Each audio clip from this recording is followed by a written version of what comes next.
हर महादेव महादेव को समर्पित सबसे प्रिय महीना सावन आ गया है। आप सभी भी तैयारियों में लगे होंगे और आप सभी को अपने घर पर यह वस्तु जरूर से लेकर आनी है सावन शुरू होने से पहले।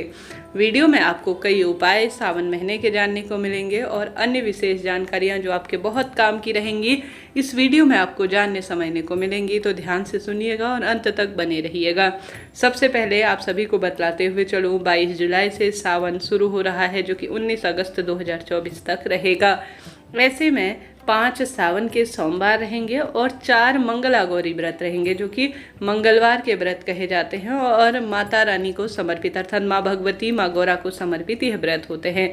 इस बार 4 कुल मंगला गौरी व्रत होंगे, जो कि अपने आप में अद्भुत है। ऐसे में यह 23 जुलाई को पहला मंगला गौरी व्रत होगा और 13 अगस्त 2024 तक मंगला गौरी के व्रत रखे जाएंगे। आप सभी भी विशेष तौर पर अगर मंगला गौरी व्रत, सावन सोमवार व्रत, प्रदोष व्रत, मासिक शिवरात्रि और पशुपति व्रत इस 2024 में शुरू करना चाहते हैं तो बड़े खुशमन से प्रेम पूर्वक करें, भाग्य बदलेगा, इस बात की गारंटी है। साथ के साथ यह महीना खुशियों का है, अपने आप में त्योहारों से भरा हुआ महीना है। इस महीने मासिक शिवरात्रि का बहुत महत्व है, जिसे सावन शिवरात्रि कहा जाता है। सावन की जो शिवरात्रि है वह 2 अगस्त 2024 दिन शुक्रवार के दिन मनाई जाएगी, जो कि अपने आप में अद्भुत है। अगर आप मासिक शिवरात्रि का व्रत सावन महीने में कर लेते हैं तो आपके भाग्य चमक जाते हैं, इस बात की गारंटी है।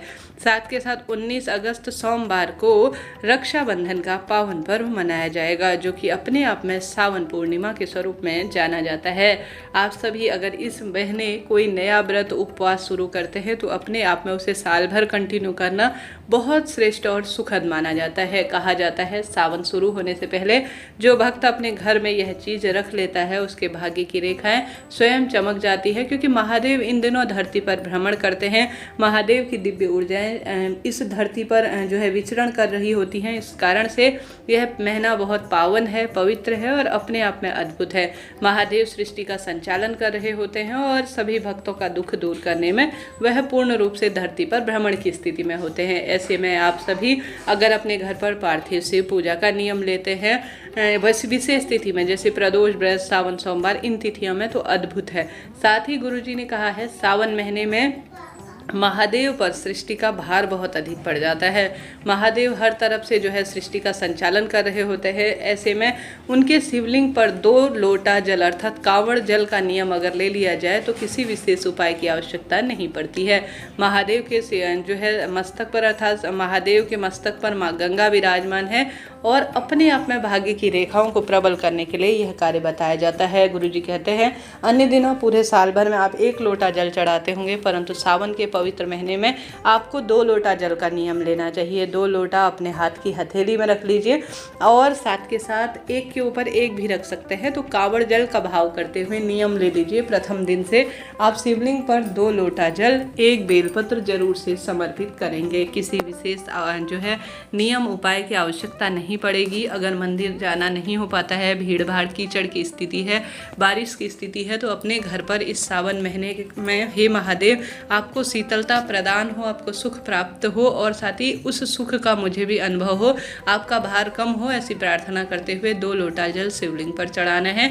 1 बेलपत्र अपने मन के भाव कहते हुए समर्पित कर देना है, ऐसी मान्यता है। गुरुजी कहते हैं सावन में जो 2 लोटा जल का नियम ले लेता है उसे कर्ज, रोग, संकट, पीड़ा, दुख, दरिद्रता से मुक्ति मिल जाती है। तो इस सावन में अपने घर से 2 लोटे में जल लेकर शिवलिंग पर श्री शिवाय नमस्तुभ्यम मंत्र का उच्चारण करते हुए आपको समर्पित करना चाहिए। साथ के साथ आप सभी को सोमवार व्रत विशेष तौर पर इस महीने कहा जाता है साल भर के जितने भी सोमवार आते हैं उनका पुण्य प्रताप इस महीने व्रत करने से प्राप्त हो जाता है। तो आप प्रथम दिन से शुरू करें और 5 सोमवार के व्रत करें। महिला, पुरुष, बच्चे, बड़े, कुंवारी लड़की, लड़के सभी सावन सोमवार व्रत कर सकते हैं।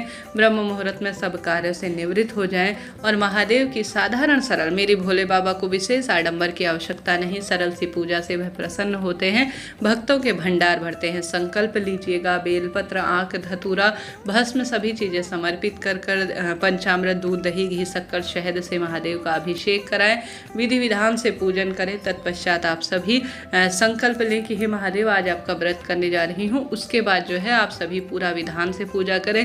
बेलपत्र पेड़ की पूजा करने का नियम लें। सावन सोमवार व्रत की कथा सुने और आप सभी पूरे दिन भर में सावन व्रत में चाय, पानी, दूध पी सकते हैं।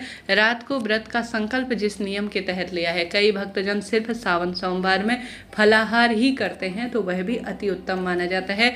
कई भक्तजन बिना नमक का मीठा भोजन कर व्रत करते हैं, आप उस स्वरूप में भी कर सकते हैं, यह भी अति उत्तम है।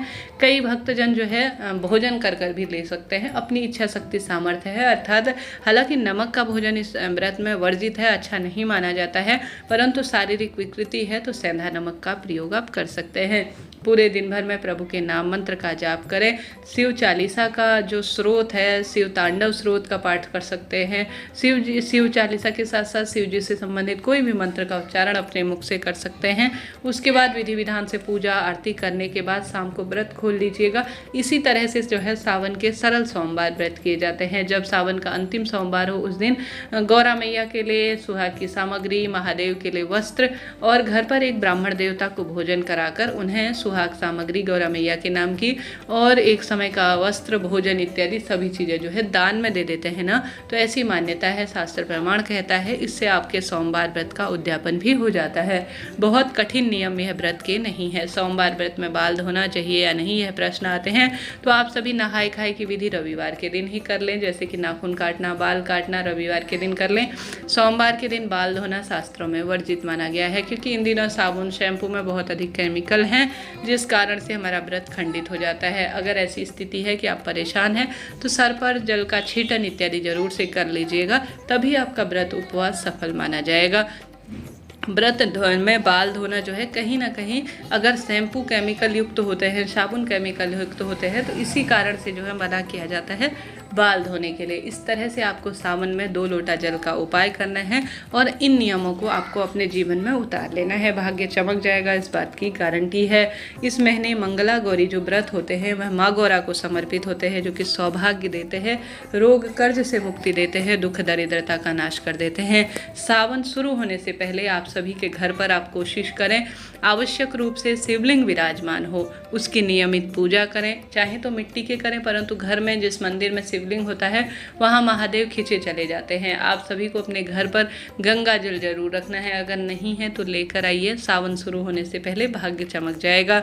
आप महादेव से संबंध रखने वाला रुद्राक्ष, जो कि उनका अंश है, उनका स्वरूप है, वह अपने घर पर रख लीजिए। साथ के साथ आप सभी को महादेव का अंश त्रिशूल, जो कि त्रिदेवों के वास के रूप में माना जाता है, ब्रह्मा, विष्णु, महेश तीनों का अंश जो है त्रिशूल में होता है, तो त्रिशूल अपने घर में रखें। नकारात्मक ऊर्जाओं से मुक्ति मिलेगी और परिवार का भाग्य चमक जाएगा। तो सावन शुरू होने से पहले कम से कम अपने घर के मंदिर में गंगा जल, त्रिशूल और आवश्यक रूप से रुद्राक्ष की माला, यह महादेव से संबंधित वस्तु आपके घर में होनी चाहिए। साथ के साथ आपके घर के मंदिर में अगर आवश्यक रूप से इस सावन में अगर आसपास जो है बेलपत्र का पौधा लगा हुआ है, घर के गमले में बेलपत्र लगा हुआ है, तो सावन शुरू होने से पहले ही आप बेलपत्र वगैरह तोड़कर अपने घर पर रख लीजिए और नियमित रूप से आप उसे शिवलिंग पर चढ़ाएं।